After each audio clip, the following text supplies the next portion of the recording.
All Saints Sunday, I first thought about suggesting to you that you identify at least one person in your life who has been a saint, someone you have seen be kind and generous, loving and faithful, self-sacrificing and just filled with a radiant kind of goodness that is thankfully not as rare as we might think.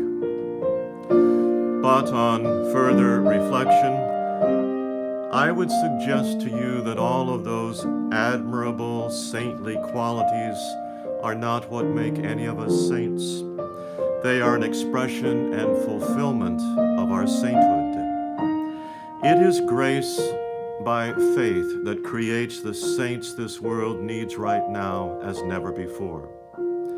Saints take God at His word.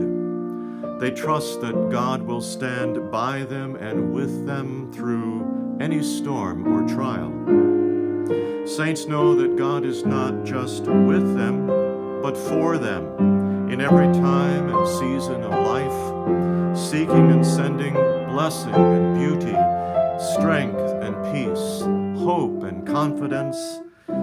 Saints not only trust in the mercy and forgiveness of God, they trust in the guidance and the protection of God.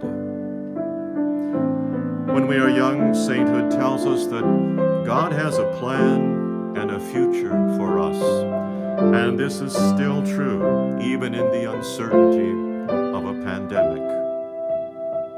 As we grow in years, we may find ourselves being parents.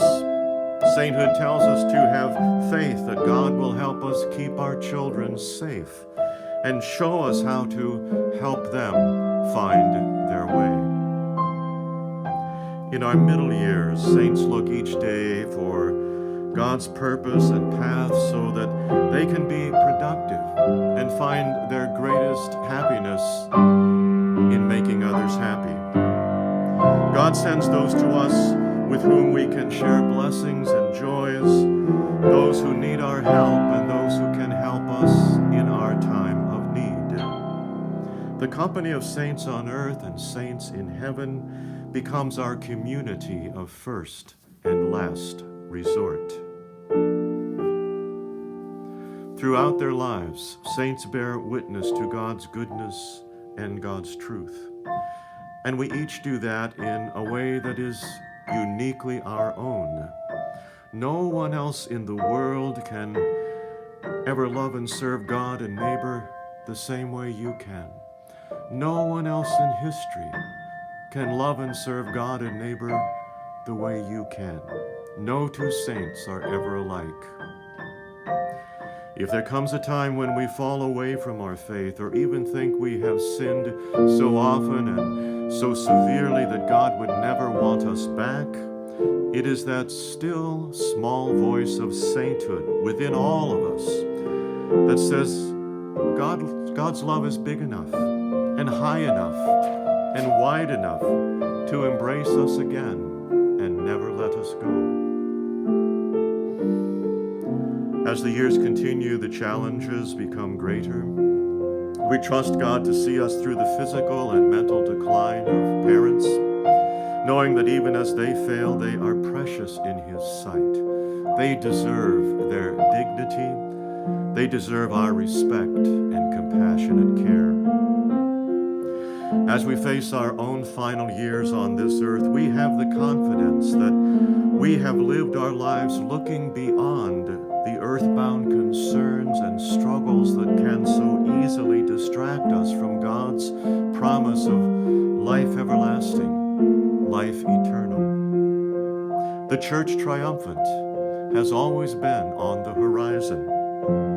Saints on earth know the time will come when the promise of Revelation is realized and they shall stand among that great multitude that no one can count, from every nation, from all tribes and peoples and languages, standing before the throne and before the Lamb, robed in white, praising God, seeing face to face the full blessing and glory and wisdom of God, rejoicing in God's thanksgiving and honor and power and might, not just for a moment or for a season, but forever and ever. As Revelation tells us, saints are those who know that we have a shepherd at the center of the throne of heaven who will guide us to the springs of the water of life. For saints, tough times are trusting times. For saints, times of peace and prosperity are trusting times. For saints, we trust that whether we live or whether we die, we are the Lord's.